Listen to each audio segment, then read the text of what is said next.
ഭീകരതയ്ക്കെതിരായ ആഗോള യുദ്ധം പ്രഖ്യാപിച്ച അമേരിക്ക ഇപ്പോൾ ഭീകരവാദികളെ രണ്ടായി തിരിച്ചിരിക്കുകയാണ്, ഗുഡ് ടെററിസ്റ്റ്, ബാഡ് ടെററിസ്റ്റ്. അന്ന് അമേരിക്കൻ സമ്മർദ്ദത്തിലാണ് ഇന്ത്യയുമായിട്ട് ഇറാൻ, പാകിസ്ഥാൻ, ഇന്ത്യ IPI എന്ന് പറയുന്ന വാതക പൈപ്പ് ലൈൻ പദ്ധതി അന്ന് നമ്മൾ ആരംഭിച്ചത്. നമുക്ക് ചുരുങ്ങിയ ചിലവിൽ വാതകം കിട്ടുന്ന, ഇന്ത്യക്കും പാകിസ്ഥാനും കിട്ടുന്ന വലിയ പദ്ധതിയായിരുന്നു. അത് അമേരിക്ക പാകിസ്ഥാൻ ഉപയോഗിച്ചിട്ട് അട്ടിമറിക്കുക ചെയ്തത്. ദ ഫാദർ ഓഫ് ഇന്ത്യയുടെ നേഷൻ ഗാന്ധിയാണ്. ഇന്നിപ്പോൾ ഗാന്ധിക്ക് ഭരണകൂടത്തിൻ്റെ നയരൂപീകരണത്തിൽ ഗാന്ധിക്കും ഗാന്ധിജിക്കും എത്ര സ്ഥാനമുണ്ട് എന്നുള്ളത് നമുക്കൊക്കെ അറിയാം. ഇതേ അവസ്ഥ യഥാർത്ഥത്തിൽ ഇറാനിൽ ഉണ്ട് എന്നുള്ളത് അയത്തുള്ള ഖമേനിയും അവിടുത്തെ തിയോക്രാറ്റിക് ഭരണകൂടവും തിരിച്ചറിയുന്നില്ല എന്നുള്ളതാണ്. ഇൻസൈറ്റിലേക്ക് സ്വാഗതം. പശ്ചിമേഷ്യൻ രാജ്യമായ ഇറാൻ ജനകീയ പ്രക്ഷോഭങ്ങളാൽ തിളച്ചുമറിയുകയാണ്.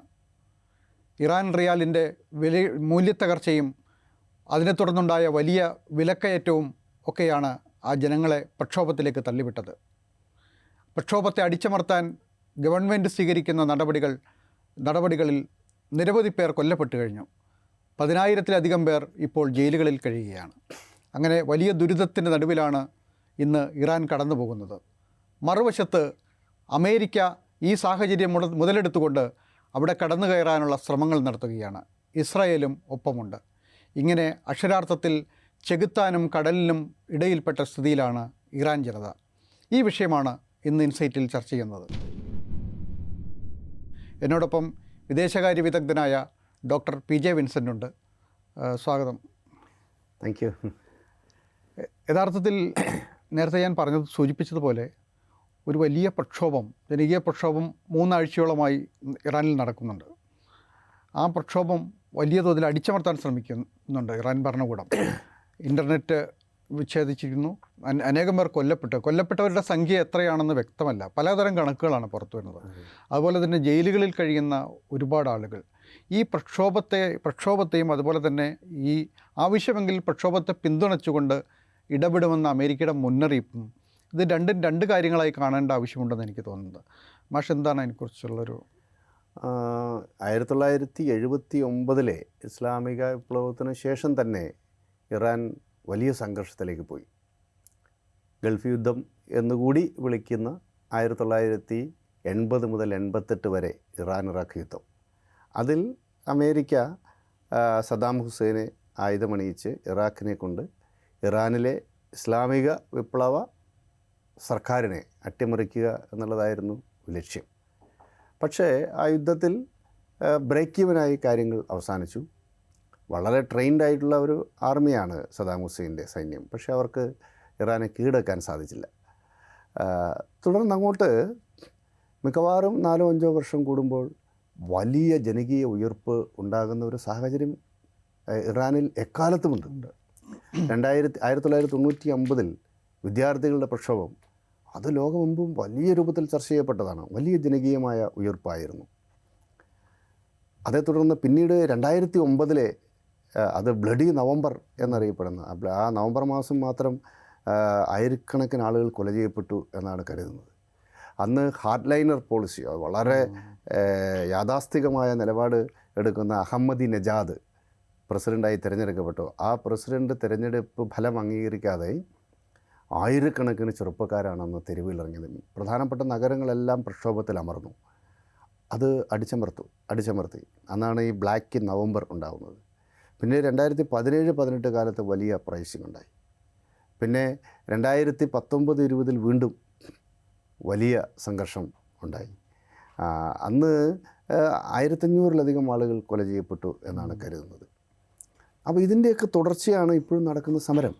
അപ്പോൾ അവിടെ ഭരണകൂടത്തിൻ്റെ അടിച്ചമർത്തലിനെതിരെ മിക്കവാറും തുറവിയില്ല എന്നുള്ളതാണ് പ്രധാനപ്പെട്ട വിഷയം. ഇപ്പോൾ 2019-20 ജനകീയ ഉയർപ്പ് കഴിഞ്ഞ് 2022 ആകുമ്പോഴേക്കും ഹിജാബ് വിരുദ്ധ സമരം വന്നു. അമിനി മാഷ അമിനിയുടെ കൊലപാതകത്തെ തുടർന്ന് 22 വയസ്സുകാരിയായ കുർദിഷ് വംശജയാണ്. ഒളിമ്പിക് വേദിയിലേക്കൊക്കെ വരെ എത്തിയൊരു സമരമായിരുന്നു. അപ്പോൾ ഹിജാബ് ധരിക്കണം എന്നുള്ളത് ഇസ്ലാമിക വിപ്ലവത്തെ തുടർന്ന് നിർബന്ധമാക്കിയൊരു കാര്യമാണ്.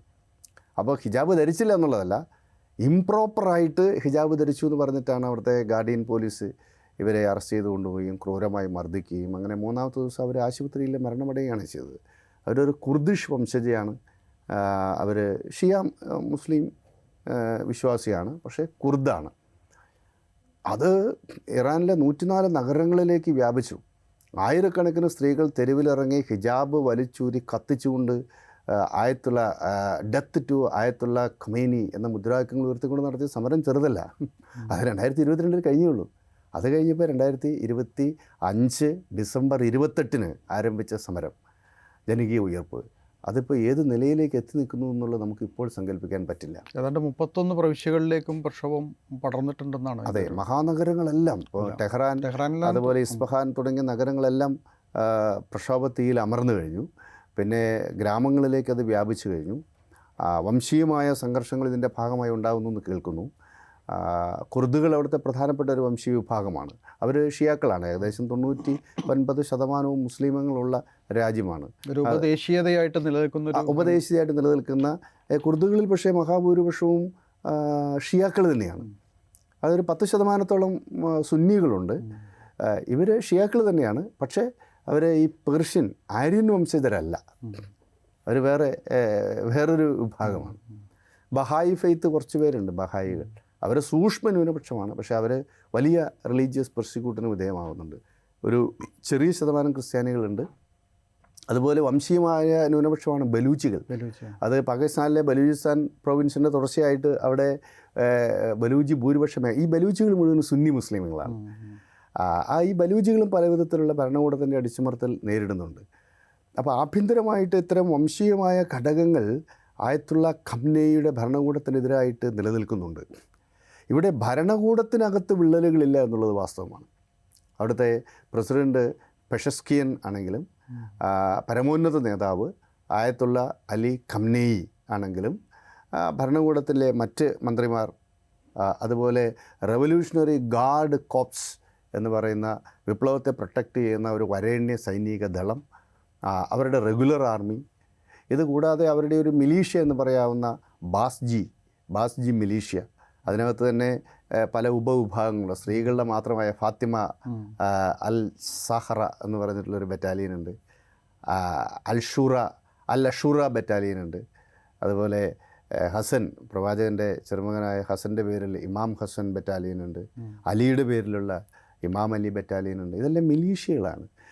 അപ്പോൾ ഇതിലൊന്നും വിള്ളലുകളില്ല. എന്ന് വെച്ചാൽ ഭരണകൂടത്തിലോ പട്ടാളത്തിലോ പോലീസിലോ ഒന്നുമില്ല. പക്ഷേ ജനങ്ങൾ ഇത്തവണ വലിയ രൂപത്തിൽ ഭരണകൂടത്തിനെതിരായിട്ട് തിരിഞ്ഞിരിക്കുന്നു എന്നുള്ളതാണ് വാസ്തവം. അത് ഈ സാമ്പത്തിക പ്രതിസന്ധിയാണ് അതിനെ വലിയ തോതിൽ പ്രക്ഷോഭം വളരാനുള്ളൊരു കാരണമായി മാറിയത്. തീർച്ചയായിട്ടും അതെ. അതിൽ ഞാൻ കാണുന്ന ഒരു പ്രധാനപ്പെട്ട കാര്യം, ഏതൊരു ഗവൺമെൻറ് ആണെങ്കിലും ജനങ്ങളുടെ അടിസ്ഥാനപരമായ ആവശ്യങ്ങൾ നിറവേറ്റാൻ അത് പ്രാപ്തമായിരിക്കണം. അവർക്ക് ഭക്ഷണം, സുരക്ഷിതത്വം, വസ്ത്രം, തൊഴിൽ, മാന്യമായ ജീവിത സാഹചര്യങ്ങൾ, ഇത് ഒരുക്കാതെ ഒരു ഭരണകൂടത്തിൽ നിൽക്കാൻ പറ്റില്ല. ഐഡിയോളജി തിന്നു കഴിഞ്ഞാൽ വിശപ്പ് മാറില്ലല്ലോ. ഇസ്ലാമിക വിപ്ലവം എന്ന് പറയുന്ന ആശയം എടുത്ത് കഴിക്കാൻ പറ്റില്ലല്ലോ. അപ്പോൾ ഇസ്ലാമിക ഭരണകൂടമാണെങ്കിലും കമ്മ്യൂണിസ്റ്റ് ഭരണകൂടമാണെങ്കിലും ജനാധിപത്യ ഭരണകൂടമാണെങ്കിലും ആ ഭരണകൂടത്തിന്, സ്റ്റേറ്റിന് പ്രാഥമികമായ ഉത്തരവാദിത്വം അതിലെ സിറ്റിസൺസിനോടുണ്ട്, അതിൽ ജനങ്ങളോടുണ്ട്. ആ ജനങ്ങൾക്ക് മാന്യമായ ജീവിത സാഹചര്യം ഒരുക്കാൻ പറ്റിയില്ലെങ്കിൽ ആ ഭരണകൂടത്തിൻ്റെ ലെജിറ്റിമസി ചോദ്യം ചെയ്യപ്പെട്ടു. ആ ഭരണകൂടത്തിന് പിന്നെ നിൽക്കാനുള്ള അവകാശമില്ല. ഇറാനിൽ ഇപ്പോഴത്തെ സാഹചര്യത്തിൽ 12 ദിന യുദ്ധം, ഇസ്രായേലുമായിട്ട് ഉണ്ടായ യുദ്ധം, ആ യുദ്ധം യഥാർത്ഥത്തിൽ ഒരു പരിധിവരെ ഇസ്രായേൽ പിടിച്ചു എന്ന് പറയാം. കാരണം വൻശക്തി ആയ അമേരിക്കയും ഇസ്രായേലും ഒന്നിച്ചു നിന്നിട്ടും അവർക്ക് അവരുടെ ഈ ആണവ പരീക്ഷണ കേന്ദ്രങ്ങളൊക്കെ തകർക്കപ്പെട്ടുവെങ്കിലും ആ രാജ്യത്തിൽ പിടിച്ചു നിൽക്കാൻ പറ്റിയെന്നുള്ളത് വലിയ കാര്യമാണ്. പക്ഷേ അതിന് കൊടുക്കേണ്ടി വന്ന വില അതിഭീകരമായിരുന്നു. ഒന്നാമത് ഈ ഇറാനെതിരെ വർഷങ്ങളായി നിലനിൽക്കുന്ന ഉപരോധം ആ രാജ്യത്തെ സാമ്പത്തികമായി തകർക്കുന്നതിൽ വലിയ പങ്ക് വഹിച്ചിട്ടുണ്ടല്ലോ. ആ രാജ്യം സാമ്പത്തികമായി വലിയ തകർച്ചയിലാണ്. ലോകത്തിലെ തന്നെ ഏറ്റവും സാമ്പത്തികമായി ഉയർന്നു നിന്നൊരു രാജ്യമായിരുന്നു. 1908 ആദ്യമായി കൊമേഴ്ഷ്യലായിട്ട് വ്യാവസായിക അടിസ്ഥാനത്തിൽ എണ്ണ ഖനനം തുടങ്ങിയത് അവിടെ നിന്നാണ്. അതാണ് ആംഗ്ലോ പെർഷ്യൻ ഓയിൽ കമ്പനി 1908 ആരംഭിക്കുന്നത്. കേരളത്തിൽ നിന്നൊക്കെ ആദ്യകാലത്ത് ആളുകൾ ഗൾഫിൽ നിന്ന് പറഞ്ഞ് പോയിരുന്നത് പേർഷ്യക്കാരിലേക്കല്ലേ. ഇവിടെ സമ്പന്നരായിട്ട് പളവളക്കുന്ന ഷർട്ടൊക്കെ ഇട്ട് കിടക്കുന്നത് പേർഷ്യക്കാരെന്നാണ് പറയുക. അപ്പോൾ പേർഷ്യ വലിയ രൂപത്തിൽ ഓയിൽ നിക്ഷേപമുള്ള രാജ്യമാണ്. അവർ അതിസമ്പന്നവുമായിരുന്നു ആ ഒരു കാലത്ത്.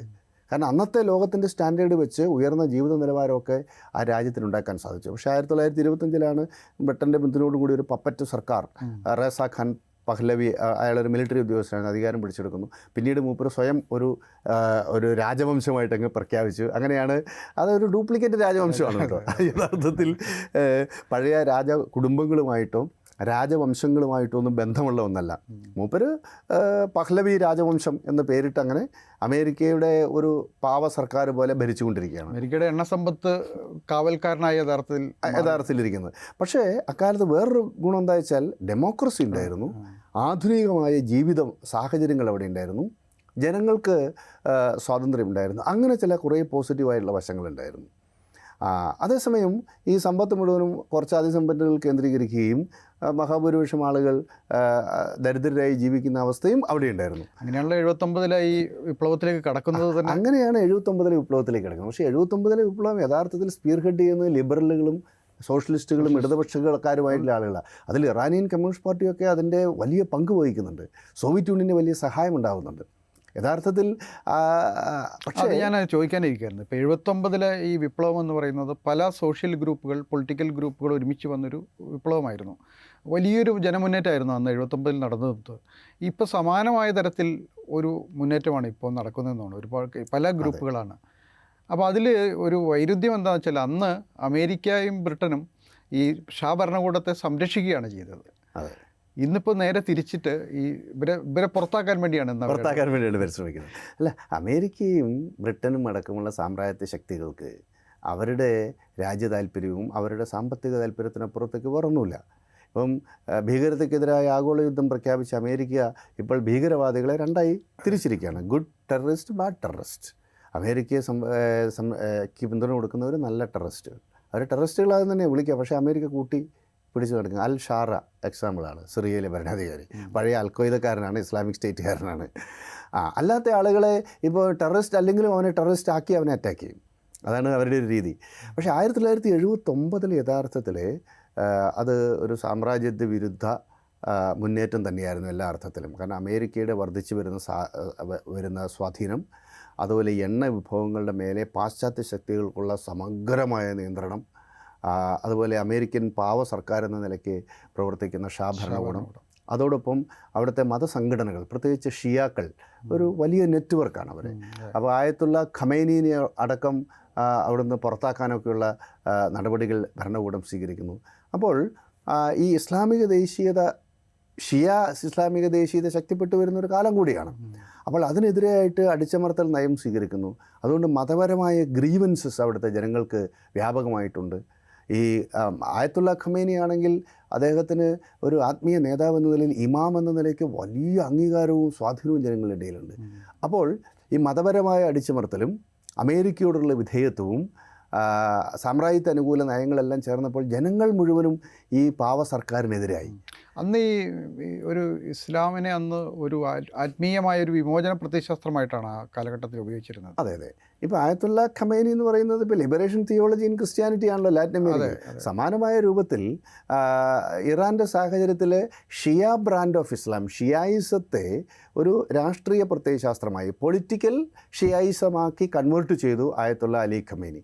അപ്പം ഈ റെവല്യൂഷൻ്റെ ഒരു ഘട്ടത്തിൽ ആയത്തുള്ള അലി ഖമേനി തിരിച്ച് വരികയാണ്. അദ്ദേഹത്തെ സ്വീകരിക്കാൻ അന്ന് 10 ലക്ഷത്തിലോളം ആളുകൾ വന്നു എന്നാണ് പറയുന്നത്. അത്ര വലിയ സ്വീകരണമാണ് അദ്ദേഹത്തിന് കിട്ടിയത്.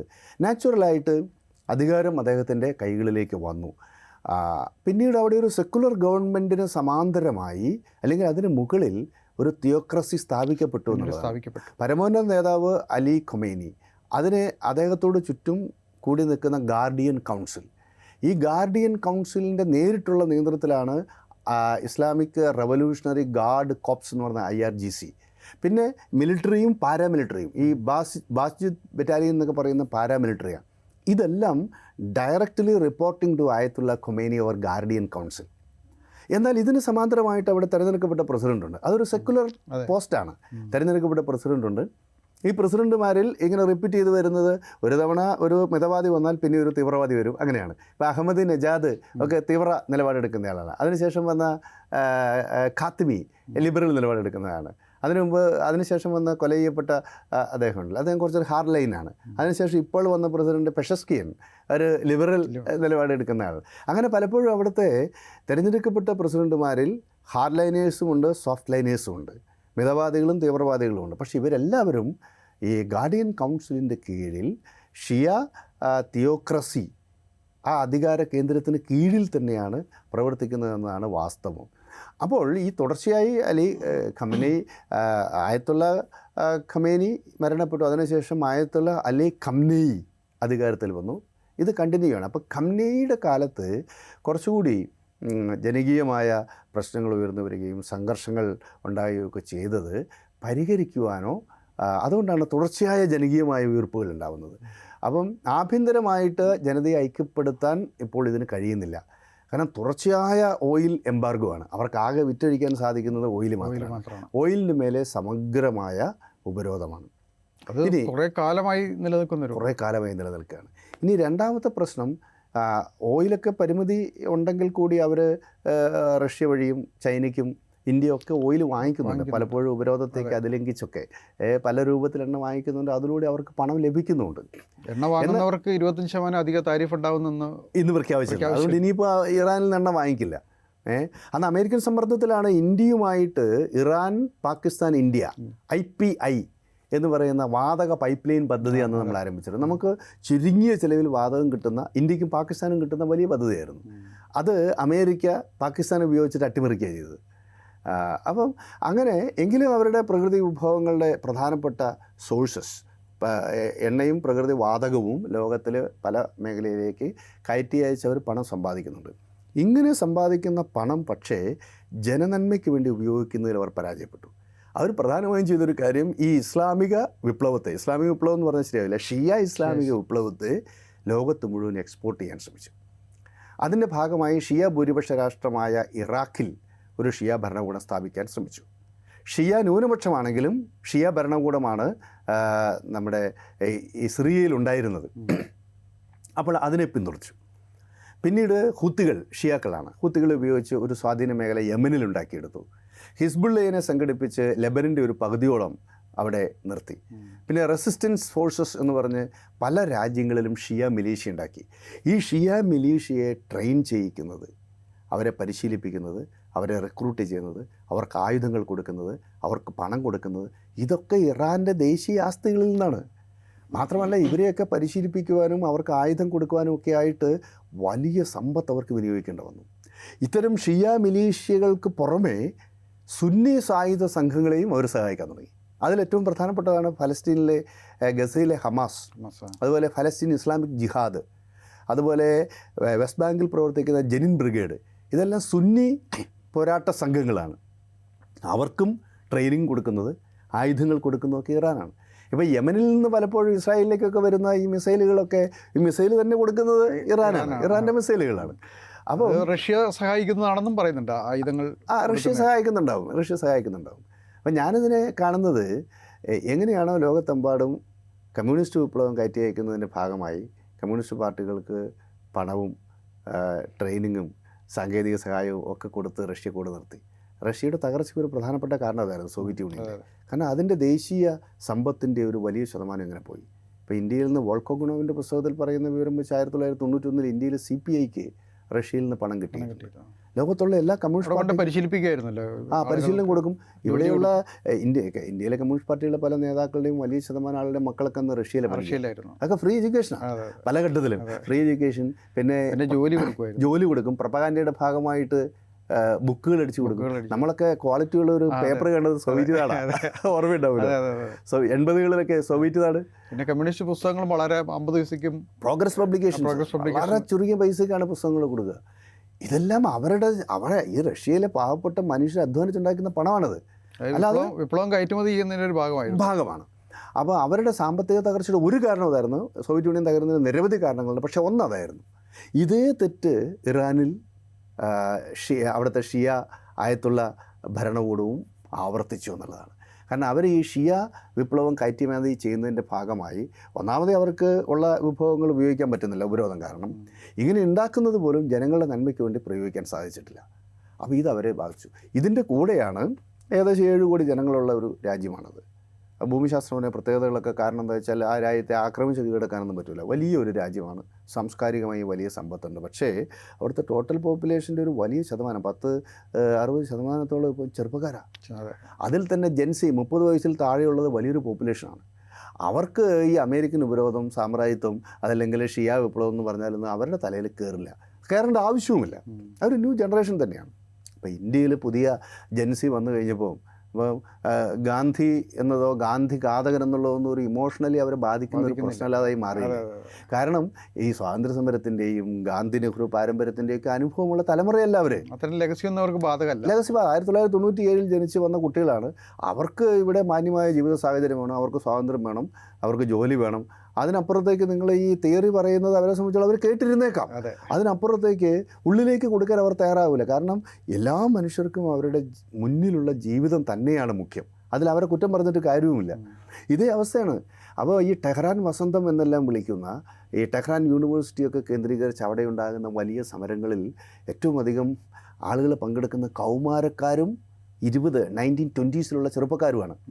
ഇപ്പോൾ 2019 യൂറോപ്പിൽ 100-ലധികം കുട്ടികൾ 16 വയസ്സിനും 12 വയസ്സിനൊക്കെ ഇടയിലുള്ള പെൺകുട്ടികളും ആൺകുട്ടികളുമായിരുന്നു. കൗമാരക്കാർ വലിയ രൂപത്തിൽ കൊല ചെയ്യപ്പെട്ടു. അപ്പോൾ അവിടുത്തെ ഈ ജെൻസി എന്ന് പറയുന്ന ചെറിയ കുട്ടികൾ അവർ വലിയ രൂപത്തിൽ സമരരംഗത്തേക്ക് വരിക. അതാണ് ഈ ടെഹ്റാൻ വസന്തം എന്നൊക്കെ പറയുന്നത്. ഇപ്പോൾ ടെഹ്റാൻ വസന്തം അവിടെയുള്ള എല്ലാ ഗ്രാമാന്തരങ്ങളിലേക്കും വ്യാപിച്ചിരിക്കുന്നു എന്നുള്ളതാണ് അവസ്ഥ. അപ്പോൾ ഇങ്ങനെ വന്നപ്പോൾ ഈ രാജ്യത്തിന് പുരോഗതിയില്ല, തങ്ങൾക്ക് ഭാവിയില്ല. മാത്രമല്ല ഇവിടെ ഈ ഇൻ്റർനെറ്റിലൊക്കെ ഈ ലോകം മുഴുവൻ കാണുന്ന കുട്ടികളല്ലേ, അപ്പോൾ അവരൊരു മാറ്റം ആഗ്രഹിക്കുന്നുണ്ട്. അപ്പോൾ ആ മാറ്റത്തിനനുസരിച്ച് ഭരണകൂടത്തെ നവീകരിക്കുന്നതിൽ അവിടുത്തെ വിപ്ലവ സർക്കാർ പരാജയപ്പെട്ടു. 1979 ലോക സാഹചര്യമല്ല 2026. അങ്ങനെ നവീകരിക്കുന്ന ലോകത്തിലെ ഒരു രാജ്യം ചൈന മാത്രമാണ്. കാരണം അവിടെ ഏകകക്ഷി ഭരണമാണെങ്കിലും മാറുന്ന സാഹചര്യത്തിനനുസരിച്ച് അവിടെ ഭരണകൂടം സ്വയം നവീകരിക്കുകയും അവരുടെ സാമ്പത്തിക നയങ്ങൾ മാറ്റി പരീക്ഷിക്കുകയും പുതിയ ജനതയുടെ പുതിയ ജനറേഷൻ്റെ താല്പര്യങ്ങൾക്കനുസരിച്ചുള്ള നയങ്ങൾ അവർ രൂപീകരിക്കുകയും ചെയ്യുന്നുണ്ട്. അതുകൊണ്ടാണ് ചൈന സർവൈവ് ചെയ്യുന്നത്.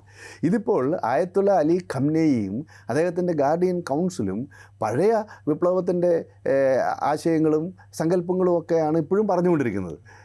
എന്തെങ്കിലും ഒരു അപ്രൈസിങ് ഉണ്ടായിക്കഴിഞ്ഞാൽ ഉടനെ ഇത് അമേരിക്കൻ സാമ്രാജ്യത്വത്തിൻ്റെ ആക്രമണമാണ്, മതത്തിനെതിരായിട്ടുള്ള ആക്രമണമാണ്, സാമ്രാജ്യത്വ ആക്രമണമാണ്, രാജ്യത്തിനെതിരായിട്ടുള്ള ഫോറിനേഴ്സ് വിദേശ ശക്തികളെ കടന്നുകയറ്റമാണെന്നൊക്കെയാണ് പറയുക. പക്ഷേ ഇതൊന്നും സാധാരണ ജനങ്ങളെ സംബന്ധിച്ചിടത്തോളം അവൻ്റെ ജീവിത സാഹചര്യം മെച്ചപ്പെടുത്താൻ ഉപകരിക്കുന്നില്ല എങ്കിൽ ഈ വാദങ്ങളൊന്നും നിൽക്കില്ല. എന്തായാലും ഇപ്പോൾ ഈ വിലക്കയറ്റത്തിനെതിരെയൊക്കെയുള്ള സമരം ആരംഭിച്ചൊരു സമരം ഇപ്പോൾ യഥാർത്ഥത്തിൽ അധികാരമാറ്റത്തിലേക്കുള്ള അതിനു വേണ്ടിയിട്ടുള്ളൊരു സമരമായി മാറിയിട്ടുണ്ട്.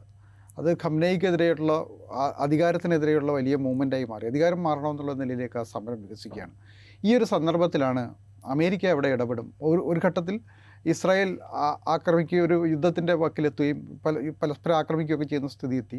ഇപ്പോൾ അതിന് പിന്നാലെ ഇപ്പോൾ അമേരിക്ക സൈനികമായി ഇടപെടുമെന്നാണ് അമേരിക്ക മുന്നറിയിപ്പ് നൽകുന്നത്.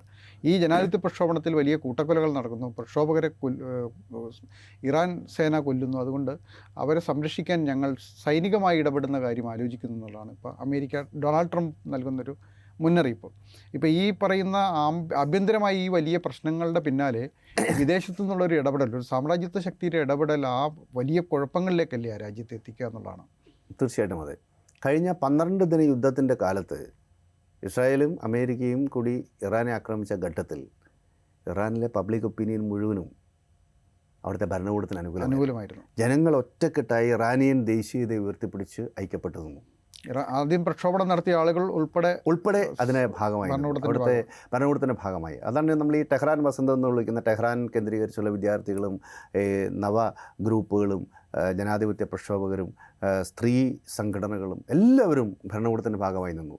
ആ സാഹചര്യം ഇപ്പോഴില്ല.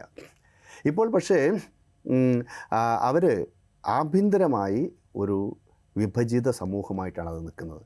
അവിടെ മതപരമായ വിഷയമുണ്ട്, വംശീയമായ വിഭജനങ്ങളുണ്ട്, അതുപോലെ ജനറേഷണൽ ഗ്യാപ്പിൻ്റെ വിഷയങ്ങളുണ്ട്. പിന്നെ താങ്കൾ സൂചിപ്പിച്ചതുപോലെ എണ്ണ അവിടെ കിട്ടാനില്ല. ലോകത്തിൽ ഏറ്റവും അധികം എണ്ണ ശേഖരങ്ങളിലുള്ള ഒരു രാജ്യമാണ്. അവിടെ ഈ ഇന്ധനം കിട്ടാനില്ലാത്തൊരവസ്ഥ, ഭക്ഷണമില്ല. അവരുടെ റിയാലിനാണെങ്കിൽ ചായ കുടിക്കണമെങ്കിൽ ചാക്കിൽ കെട്ടിക്കൊണ്ട് പോകേണ്ട അവസ്ഥയാണ്. എന്നുവെച്ചാൽ സോവിയറ്റ് യൂണിയനെല്ലാം തകർന്ന സമയത്ത് റൂബിളിൻ്റെ വിലയിടിവ് നമ്മൾ കണ്ടതാണ്. സമാനമായ സാഹചര്യത്തിൽ അവിടെ നിൽക്കുകയാണ്. അപ്പോൾ ജനങ്ങൾക്ക് അതിജീവിക്കാനൊരു മാർഗവുമില്ല എന്നുള്ളതാണ് ഇപ്പോഴത്തെ സാഹചര്യം. അതിന് കൂടെ അമേരിക്കയെ സംബന്ധിച്ചിടത്തോളം അമേരിക്ക ഒരു ഡിക്ലൈനിങ് സൂപ്പർ പവറാണ്. ഇനിയിപ്പം ഭാവിയിലേക്കുള്ള ലോകത്തിൻ്റെ എനർജി അതെല്ലാം വൈദ്യുതി ആയിരിക്കും. അതിൽ പക്ഷേ ഏറ്റവും പ്രധാനമായി വരുന്നത് അപൂർവ ധാതുക്കളാണ്. ഈ റെയർ എർത്ത് എലമെൻറ്റ്സ് വേണം. ഈ റെയർ എർത്ത് എലമെൻറ്റ്സിൻ്റെ കുത്തക ചൈനയ്ക്കാണ്. അതുകൊണ്ട് തന്നെ ചൈനയ്ക്ക് ഇലക്ട്രിക് കാറുകൾ ഉണ്ടാക്കാൻ പറ്റും, ഇലക്ട്രിക് ചിപ്പുകൾ. ഇങ്ങനെ ആ ഒരു മേഖലയിൽ ചൈനയുടെ വലിയ കുത്തക സ്ഥാപിക്കപ്പെട്ട് കഴിഞ്ഞിരിക്കുന്നു. അതേസമയം അമേരിക്കയുടെ പെട്രോ ഡോളറിൻ്റെ അമേരിക്കൻ ഹെജിമണിയുടെ അടിത്തറ എന്ന് പറയുന്നത് ആഗോള അടിസ്ഥാനത്തിലുള്ള ഊർജ്ജ വിതരണം എന്ന് വെച്ചാൽ എണ്ണയുടെ വിതരണം, എണ്ണയും പ്രകൃതിവാതകത്തിൻ്റെയും കൈമാറ്റം മുഴുവനും ഡോളറിലായിരിക്കും എന്നുള്ളതാണ്. അതാണ് എഗ്രിമെൻറ്റ്, ഒപ്പക്കുമായിട്ടൊക്കെയുള്ള എഗ്രിമെൻറ്റ്. അപ്പോൾ ഡോളറിലായതുകൊണ്ടാണ് ഈ ഡോളർ ഹെജിമണി നിൽക്കുന്നത്. ഡോളർ ഹെജിമണി തകർന്നാൽ അമേരിക്കയില്ല. അതേസമയം സമീപകാലത്തുണ്ടായിട്ടുള്ളൊരു കാര്യം എന്താ വെച്ചാൽ, ഇപ്പോൾ ഇറാനിൽ നിന്ന് എണ്ണ വാങ്ങുന്ന രാജ്യങ്ങൾക്ക് തദ്ദേശമായ നാണയത്തിൽ കൈമാറ്റം ചെയ്യാം. ഇന്ത്യക്ക് രൂപ കൊടുത്തിട്ട് ഇറാനിൽ നിന്ന് എണ്ണ വാങ്ങിക്കാം. 2022 ഉക്രൈൻ യുദ്ധം ആരംഭിച്ചതോടുകൂടി റഷ്യക്കെതിരെ ഉപരോധം ഏർപ്പെടുത്തി. റഷ്യ ഇപ്പോൾ തനത് നാണയത്തിലാണ്. അപ്പോൾ യുവാൻ കൊടുത്ത് നമുക്ക് അവിടുന്ന് എണ്ണ വാങ്ങിക്കാം. ഇന്ത്യൻ രൂപ കൊടുത്തിട്ടാണ് റഷ്യയിൽ നിന്ന് വൻതോതിൽ ക്രൂഡ് ഓയിൽ ഇറക്കുമതി ചെയ്തത്. ഇപ്പോൾ യുവാൻ കൊടുത്താലും എണ്ണ ഇറക്കുമതി ചെയ്യാം. അപ്പോൾ ഈ എണ്ണയുടെ കാര്യത്തിൽ ഈ രണ്ട് രാജ്യങ്ങൾ, അതിൽ റഷ്യനെ അവർക്ക് നിയന്ത്രിക്കാൻ പറ്റില്ല. ലോകത്തിലെ ഇപ്പോൾ എണ്ണ വിതരണത്തിൽ ലോകത്തിൽ വലിയ മാറ്റം കൊണ്ടുവരാൻ പറ്റുന്ന 3 രാജ്യങ്ങൾ, അതൊന്ന് വെനിസ്വേലയും, മറ്റൊന്ന് ഇറാനും, മറ്റൊന്ന് റഷ്യയുമാണ്. അതിൽ റഷ്യനെ നിയന്ത്രിക്കുക എന്ന് പറയുന്ന അസാധ്യമായ കാര്യമാണ്. അതുകൊണ്ടാണ് ഈ വെനിസ്വേലയ്ക്കും ഇറാനും എതിരെയുള്ള വെനിസ്വേലയെയും ഇറാനെയും അവർക്ക് നിഷ്പ്രയാസം കയ്യിലാക്കാൻ പറ്റും. വെനിസ്വേലനെ കൈക്കലാക്കി കഴിഞ്ഞു. ലോകത്തിലെ മൊത്തം റിസർവിൻ്റെ 18% അവിടെയുണ്ട്. 16% സൗദി അറേബ്യയിലുള്ളൂ. ആ 18% നിക്ഷേപം അമേരിക്കൻ നിയന്ത്രണത്തിലായി കഴിഞ്ഞു. ഇനി ഇറാനെയും കൂടെ നിയന്ത്രിച്ചു കഴിഞ്ഞാൽ പിന്നെ റഷ്യയുമായിട്ട് സംഘർഷമില്ല. കാരണം റഷ്യയുമായിട്ട് ഉക്രൈൻ യുദ്ധം ട്രംപ് മധ്യസ്ഥതയിൽ പറഞ്ഞ് തീർക്കും. കാരണം റഷ്യയുമായി സംഘർഷത്തിന് പോവില്ല. അപ്പോൾ ഉക്രൈൻ യുദ്ധം അവസാനിച്ച് കഴിഞ്ഞാൽ റഷ്യൻ എണ്ണ യൂറോപ്യൻ വിപണിയിലേക്ക് വരും. യൂറോപ്യൻ വിപണിയിലേക്ക് റഷ്യൻ എണ്ണ വന്നു കഴിഞ്ഞാൽ അത് ഡോളറിൽ തന്നെ കൈമാറ്റം ചെയ്യുന്നതിന് റഷ്യക്കും താല്പര്യമായിരിക്കും. യൂറോപ്യന്മാർ യൂറോ കൊടുത്തിട്ടോ അല്ലെങ്കിൽ ഡോളർ കൊടുത്തിട്ടോ എണ്ണ വാങ്ങിക്കുള്ളൂ, അത് പ്രശ്നം ഉണ്ടാവില്ല. അപ്പം റഷ്യനെ ന്യൂട്രലൈസ് ചെയ്യുക എന്നുള്ളത് വളരെ പ്രധാനപ്പെട്ട കാര്യം. അതുകൊണ്ടാണ് ഈ ഉക്രൈൻ യുദ്ധം റഷ്യക്ക് അനുകൂലമായ ഒരു ധാരണയിൽ പോലും പരിഹരിക്കാൻ ട്രംപ് പരിശ്രമിക്കുന്നത്. അതിപ്പോൾ യൂറോപ്യൻ യൂണിയൻ്റെ ഒരു എതിർപ്പ് കൊണ്ടാണ് അത് നടക്കാണ്ട് പോകുന്നത്. അതേസമയം അവർ വെനിസ്വേലനെയും ഇറാനെയും കൈപ്പിടിയിലാക്കും. വെനിസ്വേല കൈപ്പിടിയിലായി കഴിഞ്ഞു. അപ്പോൾ ഇറാനിൽ അതുകൊണ്ട് ഇറാനെയും കൂടി അവർക്ക് നിയന്ത്രിക്കാൻ എണ്ണ അധിഷ്ഠിത സമ്പദ്ഘടനയെ തകർക്കുക എന്നുള്ളത് അമേരിക്കയുടെ പോളിസിയുടെ ഭാഗമാണ്. തീർച്ചയായിട്ടും അതെ. ഇനി ആകെ ഇറാൻ മാത്രമേ ബാക്കിയുള്ളൂ സാങ്കേതികമായി പറഞ്ഞാൽ. ഈ എണ്ണ അധിഷ്ഠിത വ്യവസായത്തെ കൈക്കലാക്കുക എന്ന് പറഞ്ഞാൽ ചൈനയെ നിയന്ത്രിക്കുക എന്നുകൂടി അർത്ഥമുണ്ട്. അതെ, കാരണം ഈ എണ്ണ മുഴുവനും എണ്ണ കൺസ്യൂം ചെയ്യുന്ന രാജ്യങ്ങൾ ഏറ്റവും പ്രധാനപ്പെട്ട ലോകമേധാവിത്വത്തിന് വേണ്ടിയുള്ള ഒരു മത്സരത്തിൻ്റെ ഒരു ഭാഗമാണ്. ഇപ്പോൾ വെനിസ്വേലയിൽ നിന്ന് 80% വെനിസ്വേലയുടെ എണ്ണ കയറ്റുമതി ചൈനയിലേക്ക്. അതുപോലെ മറ്റൊരു വലിയ സാമ്പത്തിക ശക്തി ജപ്പാൻ 90% അതിനാവശ്യമായ എണ്ണ ഇറക്കുമതി ചെയ്താണ്. അപ്പോൾ അതുകൊണ്ട് എണ്ണയുടെ മേലെയുള്ള ആധിപത്യം എന്ന് പറഞ്ഞാൽ ചൈനയെ നിയന്ത്രിക്കുക എന്നുകൂടി അർത്ഥമാണ്. ഇനി അമേരിക്കയിൽ രണ്ടാമത്തെ പ്രശ്നം എന്ന് വെച്ചാൽ റെയർ എർത്ത് എലമെൻറ്റ്സ് വേണം. അതിപ്പോൾ കിട്ടുന്ന പ്രധാനപ്പെട്ട സ്ഥലമാണ് ഗ്രീൻലാൻഡ്. അതുകൊണ്ടാണ് ഗ്രീൻലാൻഡ് ഇപ്പോൾ വേണമെന്ന് പറയുന്നത്. അപ്പോൾ ഗ്രീൻലാൻഡ് ഇങ്ങോട്ട് പിടിച്ചു കഴിഞ്ഞാൽ അവർക്ക് ഈ എനർജി റിസോഴ്സസിൻ്റെ മേലെ, എണ്ണയുടെ മേലെയുള്ള അവരുടെ ആധിപത്യം തുടരാൻ സാധിക്കും. അതിൻ്റെ കൂടെ ഈ റെയർ എർത്ത് മൂലകങ്ങൾ വലിയ രൂപത്തിൽ ഗ്രീൻലാൻഡിൽ നിന്ന് ടാപ്പ് ചെയ്യാൻ സാധിച്ചു കഴിഞ്ഞാൽ അവർക്ക് ചൈനയെ മറികടക്കാനും സാധിക്കും. ഇങ്ങനെ സാമ്രാജ്യത്വത്തിൻ്റെ വിഭവ നിയന്ത്രണ അജണ്ടയാണ് പ്രവർത്തിക്കുന്നത്.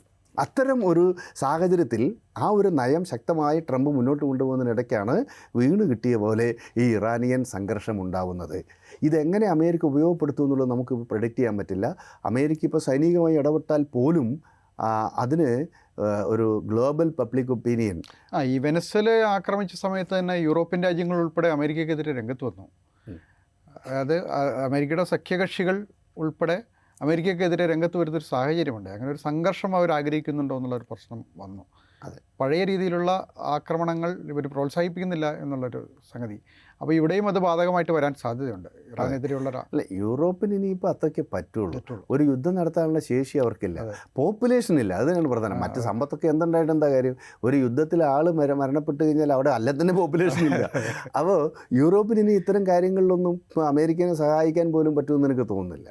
അതൊക്കെ ഇനി ബ്രിട്ടൻ പക്ഷേ ബ്രിട്ടീഷ് ആംഗ്ലോ അമേരിക്കൻ ആക്സിസിൻ്റെ ഭാഗമായി അവരൊക്കെ ഒന്നിച്ചു നിൽക്കുക. ഇപ്പോൾ തന്നെ വെനിസ്വേലയിലേക്കുള്ള ആക്രമണത്തിലൊക്കെ ബ്രിട്ടന് വലിയ റോളുണ്ട്. കാരണം ബ്രിട്ടൻ്റെ ഏറ്റവും വലിയ പ്രത്യേകത എന്ന് വെച്ചാൽ ലോകത്തിലെ തന്ത്രപ്രധാനമായ സ്ഥലങ്ങളിലൊക്കെ അവർക്ക് ഐലൻഡ്സും ഭൂമിയും ഒക്കെയുണ്ട്. അവർ കയ്യിലൊന്നും ഇല്ലെങ്കിലും പക്ഷേ ഈ തന്ത്രപ്രധാനമായ പ്രദേശങ്ങൾ ഇപ്പോഴും അവരുടെ കയ്യിലുണ്ട്. അമേരിക്കയുടെ സപ്പോർട്ട് ഇല്ലെങ്കിൽ അത് നിലനിർത്താൻ പറ്റില്ല. അപ്പോൾ ഇത്തരം സ്ഥലങ്ങളുള്ളത് കൊണ്ട് ഇത് അവരെന്ത് ചെയ്യും, അമേരിക്കയുടെ സൈന്യത്തിൻ്റെ ഉപയോഗത്തിനായിട്ട് അവരങ്ങ് കൊടുക്കും. അതാണ് ബ്രിട്ടൻ്റെ തന്ത്രപ്രധാനമായ ഒരു, ഇപ്പോൾ ജബ്രാൾട്ടർ പോലെയുള്ള വളരെ പ്രധാനപ്പെട്ട കടലെടുക്കല്ലേ, അവിടെയൊക്കെ പ്രധാനപ്പെട്ട സാധനം ഇവരുടെ കയ്യിലാണ്. അപ്പോൾ ലോകത്തിലുള്ള ഏത് സ്ട്രാറ്റജിക് പോയിന്റ് എടുത്താലും അവിടെയൊക്കെ അസറ്റുകൾ, ഭൂമി, ഐലൻഡ് ഒക്കെ ഉള്ളൊരു രാജ്യമാണ് ഇപ്പോഴും ഈ ബ്രിട്ടൻ. അതവരുടെ കൊളോണിയൽ ലെഗസിയാണ്. അപ്പോൾ ഈ അമേരിക്ക ഇന്ന് ഇറാനിലെതിരെ നടത്തുന്ന ഇത് ഇറാനിലെ ജനങ്ങളെ ഏത് തരത്തിൽ ബാധിക്കും എന്നുള്ളതാണ് നമ്മൾ ഡിസ്കസ് ചെയ്ത് വന്നിട്ട്. തീർച്ചയായിട്ടും ജനങ്ങളെ അത് മാരകമായിട്ടാണ് ബാധിക്കാൻ പോകുന്നത്. ഇതിപ്പം താങ്കൾ ആദ്യം സൂചിപ്പിച്ചതാണ് പ്രധാനം. ചെകുത്താനും കടലിനും ഇടയിൽ എന്ന് പറഞ്ഞ പോലെയാണ്. അവിടെ ഇപ്പം ഒരു അമേരിക്കൻ പാവ സർക്കാരിനെ പ്രതിഷ്ഠിക്കാനൊന്നും ഇറാനിലെ ജനങ്ങൾ സമ്മതിക്കില്ല. കാരണം അവർ ഈ മതഭരണകൂടം അവിടെ നിലനിന്ന കാലത്തും അത്യുന്നതമായ ചിന്തകൾ, വേൾഡ് ക്ലാസിക് സിനിമകൾ ഒക്കെ വരുന്ന രാജ്യമാണത്. ഈ സംസ്കാരത്തിൽ സമ്പന്നമായ രാജ്യം കൂടിയാണ്. അതീവ സമ്പന്നമായ സംസ്ഥാനമാണ്, രാജ്യമാണ്, അതീവ സമ്പന്നമായ രാജ്യമാണ്. കാരണം സെന്റ് അവസ്കെ എല്ലാം വരുന്നത് അവിടുന്നാണ്. സ്വരാഷ്ട്രീയനിസത്തിൽ തുടങ്ങി ഇങ്ങോട്ട് അക്കമിനിത് സാമ്രാജ്യം, സഫാവിദുകൾ, ഇങ്ങനെ വലിയ ചരിത്രം അവർക്കുണ്ട്. ലോകത്തിലെ ഏറ്റവും സമ്പന്നമായ, സാംസ്കാരികമായി ഏറ്റവും സമ്പന്നമായ രാജ്യങ്ങളൊന്നാണ്. അപ്പം വെസ്റ്റ് ഏഷ്യയിലെ മറ്റ് സംസ്കൃതികളുടെ പ്രത്യേകത, ബാബിലോണിയൻ ആണെങ്കിലും അസീറിയൻ ആണെങ്കിലും അല്ലെ സുമേറിയൻ സംസ്കൃതിയാണെങ്കിലും ഇതൊക്കെ ഡെഡ് ആൻഡ് ഗോൺ ഫോർ എവറാണ്. അതൊക്കെ മരിച്ച് മണ്ണടിഞ്ഞു, ഈജിപ്ഷ്യൻ സംസ്കൃതി അടക്കം. പക്ഷേ ഇപ്പോഴും പശ്ചിമേഷ്യയിലെ പ്രാചീന സംസ്കൃതി ലൈവായി നിൽക്കുന്ന ഒരു പ്രദേശമാണ് പേർഷ്യ. അതുകൊണ്ട് അവരുടെ കൾച്ചറൽ ക്യാപിറ്റൽ നമുക്ക് സങ്കല്പിക്കാൻ പറ്റാത്ത അതിലും വലുതാണ്. അതുകൊണ്ട് ഒരു അമേരിക്കൻ പാവ സർക്കാരിനെയൊന്നും അവർ അംഗീകരിക്കില്ല. പക്ഷേ ഈ ആയത്തുള്ള അലി ഖംനയുടെ മതഭരണകൂടത്തെയും അവർ ഈക്വലി ഈവിളായിട്ടാണ് കാണുന്നത്. കാരണം അത് മതത്തോടോ അല്ലെങ്കിൽ മതത്തിൻ്റെ മറ്റെന്തെങ്കിലും ഘടകങ്ങളോടുള്ള വിയോജിപ്പല്ല, മറിച്ച് മനുഷ്യനാവശ്യമായിട്ടുള്ള അടിസ്ഥാന സൗകര്യങ്ങൾ ഒരുക്കി കൊടുക്കുന്നതിൽ ആ ഭരണകൂടം പരാജയപ്പെട്ടെടുത്താണ് ഈ ജനങ്ങളുടെ പ്രതിഷേധം വരുന്നത്. അത് ഉറപ്പുവരുത്താനുള്ള ശേഷി ആ ഭരണകൂടത്തിന് ഇല്ല എന്നുള്ളതാണ്. കാരണം അത് പൊളിറ്റിക്കൽ വിൽ പവറിൻ്റെ ഭാഗമാണ്. ഒരു തിയോക്രാറ്റിക് സ്റ്റേറ്റ്സിൻ്റെ ഫസ്റ്റ് കൺസേൺ എന്തായിരിക്കും? മതമായിരിക്കും. ആ മതത്തിൻ്റെ ആശയങ്ങൾ പ്രചരിപ്പിക്കുക. അവരുടെ ഏറ്റവും വലിയ പ്രധാനപ്പെട്ട കൺസേൺ ഹിജാബ് ധരിച്ചോ ഇല്ലയോ എന്നുള്ളതായിരിക്കും, അല്ലെങ്കിൽ ഇംപ്രോപ്പറായിട്ട് ധരിച്ചോ ഇല്ലയോ എന്നുള്ളതായിരിക്കും. ഇപ്പോൾ അഫ്ഗാനിസ്ഥാനിൽ നമ്മൾ കണ്ടതല്ലേ, അവിടെ സ്ത്രീകൾ മണ്ണിനടിയിൽ അർദ്ധപ്രാണരായി കിടക്കുകയാണ് ഭൂകമ്പം ഉണ്ടായിട്ട്. അപ്പോഴും അവരുടെ പ്രശ്നം എന്താ വെച്ചാൽ അന്യനായിട്ടുള്ളൊരു പുരുഷൻ അവരെ രക്ഷപ്പെടുത്താൻ പാടില്ല എന്നുള്ളതാണ്. അതുകൊണ്ട് അവിടെ സന്നദ്ധ സേവകർക്ക് അവിടെ പ്രവർത്തനാനുമതി പോലും താലിബാൻ നിഷേധിച്ചു. ഇന്ത്യയിൽ വന്നിട്ട് ഒരു പത്രസമ്മേളനം നടത്തുമ്പോൾ വനിതകളായിട്ടുള്ള ജേർണലിസ്റ്റുകളിലൂടെ ഉണ്ടാകരുത് എന്ന് പറയത്തക്ക വിധം. ഇതാണ് മതഭരണകൂടത്തിൻ്റെ പ്രശ്നം. അത് തിയോക്രാറ്റിക് സ്റ്റേറ്റ് ലോകത്ത് എവിടെയാണെങ്കിലും അങ്ങനെ തന്നെയാണ്. അവരുടെ പ്രാഥമികമായ കൺസേൺ മതമായിരിക്കും. പക്ഷേ ജനങ്ങളുടെ പ്രാഥമിക കൺസേൺ അവരുടെ ജീവിത സാഹചര്യമാണ്. ഏതായാലും അമേരിക്കയും ഇസ്രായേലും ചേർന്ന് വീണ്ടും ഇറാനെതിരെയുള്ള ഒരു ആക്രമണം നടത്താനുള്ള സാധ്യത ഉണ്ട്. പലതരത്തിലുള്ള ആക്രമണം, നേരിട്ടുള്ള സൈനിക ആക്രമണമാണോ അതോ മറ്റു തരത്തിലുള്ള ആക്രമണമാണോ, സൈനികമായി തന്നെ ആക്രമിക്കുക എന്നുള്ള നിലയ്ക്കാണ് കാര്യങ്ങൾ മുന്നോട്ട് പോകുന്നത്. അങ്ങനെ ഉണ്ടെങ്കിൽ ഇപ്പോൾ ഇറാൻ പറഞ്ഞത് ഞങ്ങൾ യുദ്ധത്തിനും ചർച്ചയ്ക്കും തയ്യാറാണ് എന്നുള്ളതാണ്. പക്ഷേ ട്രംപ് പറഞ്ഞത് ചർച്ചയ്ക്ക് മുമ്പായി ചില നടപടികൾ വേണ്ടിവരുമെന്നാണ്. അല്ല, അവിടെ ഞാൻ കാണുന്നൊരു പ്രശ്നം, വെനിസ്വേലയിൽ പോയിട്ട് മദുറോയിനെ പിടിച്ചുകൊണ്ട് പോയ പോലെ ഇറാനിൽ ഇടപെടാൻ സാധിക്കില്ല. ഒന്നാമത്തെ, ഇറാൻ്റെ ഭൂപ്രകൃതിയുടെ പ്രത്യേകതകൾ ഉണ്ട്. മറ്റൊന്ന് ഭൂമിശാസ്ത്രപരമായ അകലം. മറ്റത് അമേരിക്കയുടെ മൂക്കിന് താഴെയാണ് വെനിസ്വേല. പക്ഷേ ഇറാൻ അങ്ങനെയല്ല. മറ്റൊന്ന്, ഇറാൻ വളരെ ശക്തമായ ഒരു സൈന്യമാണ്. അവരുടെ ഇസ്ലാമിക് റവല്യൂഷണറി കോർപ്സ്, അവരുടെ റെഗുലർ ആർമി, പിന്നെ അവരുടെ പാരാമിലിറ്ററി ഫോഴ്സസ് ആയിട്ടുള്ള ഈ ബാസിജ് ബറ്റാലിയൻസ്, അത് തന്നെ ബാസിജ് ബറ്റാലിയൻ തന്നെ 1.5 മില്യൺ ഉണ്ടെന്നാണ് കാണുന്നത്. 15 ലക്ഷത്തോളം. അവർ മിലിറ്ററി ട്രെയിനിങ് കിട്ടിയവരല്ല, പക്ഷേ ഒരു സംഘർഷത്തിലേക്ക് അവരെ വിന്യസിക്കാൻ പറ്റുന്ന തരത്തിലുള്ള ട്രെയിനിങ് കിട്ടിയ വിഭാഗമാണ്. പിന്നെ അവർക്ക് ഡ്രോൺ ടെക്നോളജി ഉണ്ട്, മിസൈൽ ടെക്നോളജി ഉണ്ട്. അപ്പോൾ അതുകൊണ്ട് ആ രാജ്യത്ത് അണവായുധം, ഡിപ്ലീറ്റഡ് യുറേനിയം കൊണ്ടുള്ള ബോംബുകളൊക്കെ ഉണ്ടാക്കാനുള്ള ശേഷി കൈവരിച്ചിട്ടുണ്ടാവും. അതുകൊണ്ട് നേരിട്ട് സൈനികാക്രമണം നടത്തിക്കഴിഞ്ഞാൽ അവരുടെ തിരിച്ചടി മാരകമായിരിക്കും. അത് ഇസ്രായേലിനെ ചിലപ്പോൾ വൈപ്പ് ഔട്ട് ചെയ്ത് കളയും. അവിടെയുള്ള അമേരിക്കയുടെ നാവിക താവളങ്ങളെയൊക്കെ അവർക്ക് നിർണായകമായി തകർക്കാൻ സാധിക്കും. അതൊരു മുന്നറിയിപ്പ് കൊടുത്തിട്ടുണ്ട്. മാത്രമല്ല അവരുടെ പ്രോക്സികൾ ദുർബലമായി എങ്കിലും ഇല്ലാതായിട്ടില്ല. അതെ, ഹമാസ് അവിടെയുണ്ട്, ഇസ്ലാമിക് ജിഹാദ് അവിടെയുണ്ട്, ഹൂത്തികൾക്ക് ഇപ്പോഴും ചെങ്കടലിലുള്ള കപ്പൽ ഗതാഗതത്തെ നിയന്ത്രിക്കാനുള്ള ശേഷിയുണ്ട്, അല്ലെങ്കിൽ ഹിസ്ബുള്ളയ്ക്ക് ഇപ്പോഴും ഒന്ന് സ്ട്രൈക്ക് ചെയ്യാനുള്ള കപ്പാസിറ്റി ഉണ്ട്, ഇറാഖിലെ റെസിസ്റ്റൻസ് ഫ്രണ്ട് ഇപ്പോഴും പവർഫുള്ളാണ്. അപ്പോൾ അതുകൊണ്ട് ഒരു ചെറിയ ഒരു രാജ്യം ലോകത്തിൻ്റെ പല ഭാഗങ്ങളിലുമുണ്ട്. ഇറാനിലെ സൈന്യം തന്നെ വളരെ വെൽ ട്രെയിൻഡ് ആയിട്ടുള്ള എക്വിപ്ഡ് ആയിട്ടുള്ള സൈന്യമാണ്. ഇനി അങ്ങനെ ഒരു ആക്രമണം നടത്തി കഴിഞ്ഞാൽ ഇനി റഷ്യയുടെയോ അല്ലെങ്കിൽ ചൈനയുടെയോ പിന്തുണ കൂടി ഇറാന് കിട്ടുകയാണെങ്കിൽ എളുപ്പമല്ല കാര്യങ്ങൾ. അതുകൊണ്ട് വെനിസ്വേലയിൽ ഇടപെട്ടതുപോലെ സൈനികമായി ഇടപെട്ട് ആയത്തുള്ള ഖമേനിയെ ഡീപ്പോസ് ചെയ്യാനോ അല്ലെങ്കിൽ അദ്ദേഹത്തെ കടത്തിക്കൊണ്ടു പോകാനോ ഒന്നും എളുപ്പമുള്ള കാര്യമല്ല. അതൊരു പക്ഷേ ഒരു ഡു ഓർ ഡൈ എന്ന പൊസിഷനിലേക്ക് ഇറാനിയൻ ഭരണ നേതൃത്വം മാറിക്കഴിഞ്ഞാൽ അത് ഒരു പക്ഷേ ഇറാൻ്റെ നാശത്തിലേക്ക് പോയേക്കാം. പക്ഷേ ഈക്വലി സമ്മർദ്ദത്തിലേക്ക് വീഴാൻ സാധ്യതയുണ്ട്. അത് ഇസ്രായേലിനെയും തകർക്കും. അമേരിക്ക തകർക്കാൻ പറ്റില്ല, അമേരിക്കയിലേക്ക് എത്താനുള്ള അതൊന്നുമില്ല. പക്ഷേ എന്തുമാത്രം ഡാമേജ് ആണോ അത് ഇറാനിൽ ഉണ്ടാക്കുന്നത്, ഒരുപക്ഷെ സമാനമായ ഡാമേജ് അത് ഇസ്രായേലിന് ഉണ്ടാക്കും. അത് ഇസ്രായേലിനും അറിയാം, അമേരിക്കയ്ക്കും അറിയാം. അതുകൊണ്ട് ഒരു പക്ഷേ ഒന്ന് വിരട്ടി ഒക്കെ ഒന്ന് ടൈം ചെയ്ത് നിയന്ത്രണത്തിലാക്കാൻ പറ്റുമോ എന്നുള്ള ആലോചനയിലായിരിക്കും ട്രംപ് എന്നാണ് ഞാൻ കരുതുന്നത്. പക്ഷേ ഇത് പറയുമ്പോഴും ഒരു പ്രശ്നം എന്താ വെച്ചാൽ ഈ മനുഷ്യൻ എങ്ങനെ ചെയ്യും എന്നുള്ളത് നമുക്ക് പറയാൻ പറ്റില്ല, പ്രെഡിക്റ്റ് ചെയ്യാൻ പറ്റില്ല. അതുകൊണ്ട് ഇപ്പോൾ ഉണ്ടായിരിക്കുന്ന പ്രക്ഷോഭത്തിൻ്റെ ഒരു പ്രത്യേകത, ഇപ്പോൾ 79 ജനുവരിയിലോ മറ്റാണ് ഷാ ഭരണകൂടം പുറത്താക്കപ്പെടുന്നത്, ഷാ പുറത്തേക്ക് പോകുന്നത്. ഇപ്പോൾ ഇതൊരു ജനുവരി മാസമാണ്. ഇപ്പോൾ അവിടെ ഉയരുന്ന ഒരു മുദ്രാവാക്യം ഷായെ തിരിച്ചു കൊണ്ടുവരണം, ഷാ ഭരണകൂടത്തെ രാജവംശത്തെ തിരിച്ചു കൊണ്ടുവരണം എന്നുള്ളത് ഷായുടെ മകൻ അതെ അമേരിക്കയിൽ നിന്ന് ആവശ്യപ്പെടുന്ന അതാണ്. അതുകൊണ്ട് അമേരിക്ക ഇടപെടണം എന്നാവശ്യപ്പെടുന്നത് ആ നിലയ്ക്കാണ്. അതെ അതെ. അപ്പോൾ അങ്ങനെ ഒരു ഡിമാൻഡ് കൂടെ ഈ പ്രക്ഷോഭണത്തിൻ്റെ ഇടയിൽ വന്നിരിക്കുന്നു എന്നുള്ളൊരു സംഗതിയാണ്. അതെ അതെ, അത് തീർച്ചയായിട്ടും അതെ. കാരണം എന്താ വെച്ചാൽ ഒരു ഭരണകൂടത്തിന് അവിടുത്തെ ജനങ്ങളുടെ ആ ഒരു ഗവൺമെൻറ് ഭരണകൂടം എങ്ങനെ ഉണ്ടായി എന്ന ഓർമ്മകൾ എത്ര കാലം നിലനിൽക്കുന്നു അത്ര കാലം മാത്രമേ അതിനോട് അഫിനിറ്റി ഉണ്ടാവുള്ളൂ. ഇപ്പം ബംഗ്ലാദേശിൻ്റെ പിതാവാണ് ഷെയ്ഖ് മുജിബുർ റഹ്മാൻ. ആ മുജിബുർ റഹ്മാൻ്റെ മകളെയാണ് അവർ അവിടുന്ന് പുറത്താക്കിയ ഷെയ്ഖ് ഹസീനനെ. അപ്പോൾ അതിൻ്റെ കാര്യം എന്താ വെച്ചാൽ ഇപ്പോഴും ഈ 1971 വിമോചന പ്രസ്ഥാനത്തിൽ പങ്കെടുത്തവർ, അവരുടെ ബന്ധുക്കളായ ആളുകൾ, അവരുടെ സ്വാതന്ത്ര്യ സമര സേനാനികളുടെ മക്കൾക്കും ചെറുമക്കൾക്കൊക്കെ 30% സംവരണമാണ്. അതെ. അപ്പോൾ ഇന്നത്തെ ചെറുപ്പക്കാരെ സംബന്ധിച്ചിടത്തോളം ജെൻസി, പുതിയ 10, 25, 30 വയസ്സുള്ള ആളുകൾക്ക് 1971 പഴയ വിപ്ലവത്തിൻ്റെ കാര്യം പറഞ്ഞ് ഞങ്ങളുടെ അവസരം നിഷേധിക്കുന്നു, അതവർ അംഗീകരിക്കില്ല.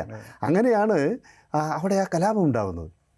അപ്പോൾ 1971 ബംഗ്ലാ ബന്ധു, the father of the Bangla nation, Sheikh Mujibur Rahman, അദ്ദേഹത്തിൻ്റെ ലെഗസി പോയി. ഇന്ത്യയിലും അത് സംഭവിച്ചല്ലോ. ദ ഫാദർ ഓഫ് ഇന്ത്യയുടെ നേഷൻ ഗാന്ധിയാണ്. ഇന്നിപ്പം ഗാന്ധിക്ക് ഭരണകൂടത്തിൻ്റെ നയരൂപീകരണത്തിൽ ഗാന്ധിജിക്കും എത്ര സ്ഥാനമുണ്ട് എന്നുള്ളത് നമുക്കൊക്കെ അറിയാം. ഇതേ അവസ്ഥ യഥാർത്ഥത്തിൽ ഇറാനിലും ഉണ്ട് എന്നുള്ളത് ആയത്തുള്ള ഖമേനിയും അവിടുത്തെ തിയോക്രാറ്റിക് ഭരണകൂടവും തിരിച്ചറിയുന്നില്ല എന്നുള്ളതാണ്. ആ ഭരണകൂടത്തിൻ്റെ ലെജിറ്റിമസി 1979 അത് ലെജിറ്റിമേറ്റാണ്. പക്ഷേ ഇന്ന് അവരോട് ആ ഒരു ഇമോഷണൽ അറ്റാച്ച്മെൻറ്റ് പുതിയ ജനതയ്ക്കില്ല. അവരുടെ പുതിയ ആവശ്യങ്ങളോട് റെസ്പോണ്ട് ചെയ്യാൻ ആ ഭരണകൂടത്തിനും കഴിയുന്നില്ല. അപ്പോൾ അതുകൊണ്ടാണ് ആ ഭരണകൂടത്തിൻ്റെ ലെജിറ്റിമസി ചോദ്യം ചെയ്യപ്പെടുന്നത്. താങ്കൾ നേരത്തെ സൂചിപ്പിച്ചതുപോലെ 2025 ഡിസംബർ 28 ആരംഭിച്ച് ഇപ്പോഴും തുടരുന്ന കലാപത്തിൽ മാത്രമല്ല, 2009, 2017, 2019, 2022 ഒക്കെ അവർ ആയത്തുള്ള ഖമേനിയുടെ ഭരണകൂടം അവസാനിക്കാമെന്ന മുദ്രാവാക്യം ഉയർത്തിയിരുന്നു. 1919 22 സ്പെസിഫിക് ആയിട്ട് ഡെത്ത് ടു ഖംനെയി എന്ന് ആയിരക്കണക്കിന് മനുഷ്യർ തെരുവിൽ വിളിച്ചു പറഞ്ഞു. ഇപ്പോഴും ആ മുദ്രാവാക്യം മുഴങ്ങുന്നുണ്ട്. അങ്ങനെ പറഞ്ഞതിൽ ബഹുഭൂരിപക്ഷവും കൗമാരക്കാരും സ്ത്രീകളുമാണ്. അപ്പം അതുകൊണ്ട് ഇത്തരം ചുവരെഴുത്തുകളെ നമുക്ക് കാണാതിരുന്നു കൂടാ. അതേസമയം അത് ഇറാൻ്റെ ആഭ്യന്തര കാര്യം, അത് ഇറാൻ സോർട്ട് ഔട്ട് ചെയ്യട്ടെ. അതിൽ അമേരിക്ക എന്ന വലിയ എന്താ കാര്യം എന്നൊക്കെ ചോദിച്ചു കഴിഞ്ഞാൽ ലോകത്തെമ്പാടും ഇങ്ങനെ പോയി ഇടപെടാനും യുദ്ധം നടത്തുവാനും തോന്നിവാസം ചെയ്യാനും ഒക്കെ അമേരിക്കയ്ക്ക് ആരാണ് അനുമതി കൊടുത്തതെന്ന ചോദ്യം സ്വാഭാവികമാണ്. പക്ഷേ അങ്ങനെ ചോദിക്കുന്ന ചോദ്യത്തിന് പോലും അർത്ഥമില്ലാത്ത വിധം ഞങ്ങളെവിടെയും ഇടപെടും, ഞങ്ങൾ കയ്യിലുള്ളത് ചെയ്യും എന്നുള്ളതാണ്. അഫ്ഗാനൊക്കെ ഒരു യുദ്ധം ഉണ്ടായാൽ അമേരിക്ക ഇടപെട്ടാൽ, അഫ്ഗാനിസ്ഥാൻ ഇതുപോലെ വലിയ സംസ്കാര സമ്പന്നമായ ഒരു രാജ്യമായിരുന്നു. അഫ്ഗാനിസ്ഥാനെ തകർത്ത് തരിപ്പണമാക്കിയൊരു സ്ഥിതി ഉണ്ടായിരുന്നു. ഏതാണ്ട് അത്തരം ഒരു യുദ്ധത്തിലേക്ക് പോയാൽ ഇറാൻ്റെയും സ്ഥിതി അതുതന്നെയായി മാറാൻ സാധ്യതയുണ്ട്. തീർച്ചയായിട്ടും. കാരണം ഇറാന് റെസിസ്റ്റൻസിനുള്ള സാധ്യതകൾ വളരെ കുറവാണ്. അപ്പം ഞാൻ നേരത്തെ പറഞ്ഞൊരു കാര്യമുണ്ട്. 1980 മുതൽ 88 വരെയുള്ള ഇറാൻ ഇറാഖ് യുദ്ധത്തിൽ ഇറാൻ പിടിച്ചു നിന്നു. അത് പിടിച്ചു നിന്നതിൻ്റെ കാര്യം എന്താ വെച്ചാൽ 60കളിലും 70കളിലുമൊക്കെ അവർ എൻമാസ് ചെയ്ത സമ്പത്തുണ്ട്. മാത്രമല്ല അവരുടെ ന്യൂക്ലിയർ പ്രൊജക്റ്റ് അടക്കം ഇറാൻ്റെ ന്യൂക്ലിയർ എനർജി പ്രൊജക്റ്റ് ആരംഭിക്കുന്ന അമേരിക്കൻ സഹായത്തോടു കൂടിയാണ്. അപ്പോൾ അവർക്ക് വെൽ ട്രെയിൻഡ് ആയിട്ടുള്ളൊരു ആർമിയുണ്ട്, യൂറോപ്യനൈസ്ഡ് ആയിട്ടുള്ള ആർമിയുണ്ട്, അവർക്ക് പലതരത്തിലുള്ള ടെക്നോളജി ഉണ്ട്. അപ്പം ആ ഒരു ലെഗസിയുടെ കണ്ടിന്യൂറ്റിയിലാണ് 1980-കളിൽ അവർക്ക് പിടിച്ചു നിൽക്കാൻ പറ്റിയത്. ആ ലെഗസിയിൽ സൈന്യത്തിൻ്റെ മേഖലയിൽ ചില പരിഷ്കാരങ്ങൾ അവർക്ക് നടത്താൻ കഴിഞ്ഞിട്ടുള്ളത് ഒഴിച്ചാൽ അതിലും വ്യോമസേനയൊക്കെ വളരെ പതറ്റിക്കാണ്. പിന്നെ ഈ റഷ്യ കൊടുത്തിട്ടുള്ള സാങ്കേതികവിദ്യയുടെ വിമാനങ്ങൾ പോലും വളരെ പഴയതാണ്. അപ്പോൾ റഷ്യയുടെ സഹായത്തോടെ അവർ ഡെവലപ്പ് ചെയ്ത മിസൈൽ ടെക്നോളജിയൊക്കെയാണ് അവർക്ക് ഒരു കരുത്ത് നൽകുന്ന ഒരു ഘടകം. അതിനപ്പുറത്തേക്ക് അവരുടെ സർവ്വതല സ്പർശിയായിട്ടുള്ള ഒരു സൈന്യം, വെൽ ട്രെയിൻഡ് ആയിട്ടുള്ള നാവികസേന, വെൽ ട്രെയിൻഡ് ആയിട്ടുള്ള എക്വിപ്ഡ് ആയിട്ടുള്ള വ്യോമസേന, കരസേന, അല്ലെ സൈബർ, ഈ സാധനങ്ങളൊന്നും അവർക്കില്ല. അതുകൊണ്ട് ഇപ്പോൾ അമേരിക്ക ഇപ്പോൾ സൈനികമായി ഇടപെട്ടാലും ഇറാൻ എത്ര കാലം പിടിച്ചു നിൽക്കാൻ പറ്റും എന്നുള്ളത്, അവർക്ക് തിരിച്ച് പ്രഹരിക്കാൻ ഉള്ള ശേഷിയൊക്കെ ഉണ്ടെങ്കിലും ട്രംപിനെ പോലുള്ളൊരു ഭ്രാന്തനായതുകൊണ്ട് എന്ത് ചെയ്യുമെന്ന് പറയാൻ കഴിയില്ല. ലോകത്തിന് എന്ത് ചെയ്യാൻ പറ്റുമെന്ന് പറയാൻ കഴിയില്ല. അപ്പോൾ അത് ഇപ്പോൾ ടെഹ്റാനിൽ ഒരു ഓൾ ഔട്ട് അറ്റാക്ക് നടത്തിക്കഴിഞ്ഞാൽ ആ ഭരണകൂടം എത്രമാത്രം അതിജീവിക്കും എന്നുള്ളത് നമുക്കിപ്പോൾ പറയാൻ സാധിക്കില്ല. ഏതായാലും ട്രംപ് ഇടപെടാൻ തീരുമാനിച്ചിരിക്കുന്നു എന്നാണ് ഇതുവരെ കിട്ടുന്ന വിവരങ്ങൾ. ഇപ്പം നെതന്യാഹു തുടർച്ചയായിട്ട് ഈ ഷട്ടിൽ ഡിപ്ലോമസി 1970-കളിൽ ഈജിപ്തിനെ പിടിച്ചുകൊണ്ടുവരാൻ ഹെൻറി കിസ്സിഞ്ചർ ഷട്ടിൽ ഡിപ്ലോമസി നടത്തിയല്ലോ. ഷട്ടിൽ എന്ന് പറഞ്ഞതുപോലെ ഈ നെതന്യാഹുവിൻ്റെ വിശ്വസ്തരും ടെല്ലവീവ് ടു വാഷിങ്ടൺ കഴിഞ്ഞ ഒരു 6 മാസത്തിനിടയ്ക്ക് നിരന്തരമായി ഷട്ടിൽ സർവീസിലായിരുന്നു. അപ്പം ഏതായാലും ഇറാനിലൊരു റഷീം ചേഞ്ച് ഉണ്ടാവാനായിട്ട് ഏറ്റവും അധികം ആഗ്രഹിക്കുന്ന രാജ്യം ഇസ്രായേലാണ്. അപ്പോൾ അതിലേക്ക് നയിക്കുന്ന രൂപത്തിലുള്ള ഇടപെടലുകൾ ഇസ്രായേൽ നടത്തിക്കൊണ്ടിരിക്കുന്നുണ്ട്. അതിനുള്ള എന്താ പറയുക, നയതന്ത്രപരമായ നീക്കങ്ങൾ വിജയിച്ചിരിക്കുന്നു എന്ന ഒരു സാഹചര്യമാണ് നിലവിലുള്ളത്. അതുകൊണ്ട് ഒരു പക്ഷേ അമേരിക്ക സൈനികമായി ഇടപെട്ടാൽ പോലും അത്ഭുതകരമല്ല.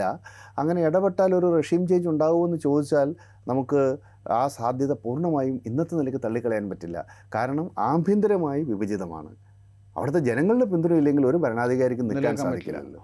അപ്പോൾ അത്തരമൊരു സാഹചര്യത്തിൽ സങ്കീർണമായ രാഷ്ട്രീയ സാഹചര്യത്തിലുള്ള ഇറാൻ കടന്നു പോകുന്നു. ഇത് പശ്ചിമേഷ്യയുടെ മൊത്തത്തിലുള്ള നിലനിൽപ്പിനെയും സുസ്ഥിരതയും ബാധിക്കുന്ന മാനങ്ങളിലേക്ക് വളരാനുള്ള എല്ലാ സാധ്യതയുമുണ്ട്. എന്തായാലും ഇറാൻ ഇന്ന് നേരിടുന്നത് നേരത്തെ പറഞ്ഞതുപോലെ വലിയ തരത്തിലുള്ള ആഭ്യന്തര കുഴപ്പങ്ങൾ ഒരു വശത്ത്, മറുവശത്ത് വൈദേശികമായ ഇപ്പോൾ അമേരിക്കയും ഇസ്രായേലും ഒക്കെ ചേർന്ന് നടത്താനുള്ള ഇടയുള്ള ആക്രമണങ്ങളുടെ ഒരു പശ്ചാത്തലം അവിടെ നിലനിൽക്കുന്നു. അതുപോലെ തന്നെ വലിയ സാമ്പത്തിക കുഴപ്പങ്ങൾ ആ രാജ്യത്ത് നേരിടുന്നു. പൗരസ്വാതന്ത്ര്യങ്ങളില്ലാത്ത സാഹചര്യങ്ങൾ, ഇൻ്റർനെറ്റ് ഉൾപ്പെടെയുള്ള ഇന്ന് മനുഷ്യാവകാശങ്ങളെന്ന് പറയാവുന്ന സംഗതികളൊക്കെ തന്നെ റദ്ദാക്കപ്പെടുന്ന ഒരു സാഹചര്യം. ഇത്തരത്തിൽ വലിയ സങ്കീർണമായൊരു സാഹചര്യത്തിലൂടെയാണ് ഇന്ന് ഇറാൻ കടന്നു പോകുന്നത്. യഥാർത്ഥത്തിൽ UN എന്നുള്ളൊരു സംഘടന ഇന്ന് നിലനിൽക്കുന്നില്ല എന്നൊരു വലിയ ഖേദകരമായൊരു കാര്യം കൂടി ഈ ലോകത്ത് നിലനിൽക്കുന്നുണ്ട്. ഇത്തരം യുദ്ധങ്ങൾ, ആക്രമണങ്ങൾ തടയാൻ കഴിയുന്നൊരു സംവിധാനം ഇന്ന് ലോകത്തില്ല എന്നുള്ളൊരു പ്രശ്നം കൂടി നിലനിൽക്കുന്നുണ്ട്. ഈ പ്രതിസന്ധികളെ ഇറാൻ രാഷ്ട്രമെന്ന നിലയിൽ എങ്ങനെ അതിജീവിക്കുമെന്നുള്ളത് വളരെ പ്രധാനപ്പെട്ട ഒരു കാര്യമാണ്. അത് പശ്ചിമേഷ്യയുടെയും ലോകത്തിൻ്റെയും ഒക്കെ തന്നെ സമാധാനത്തിൻ്റെ കൂടെ വിഷയമായി മാറിയിരിക്കുന്നു. നന്ദി.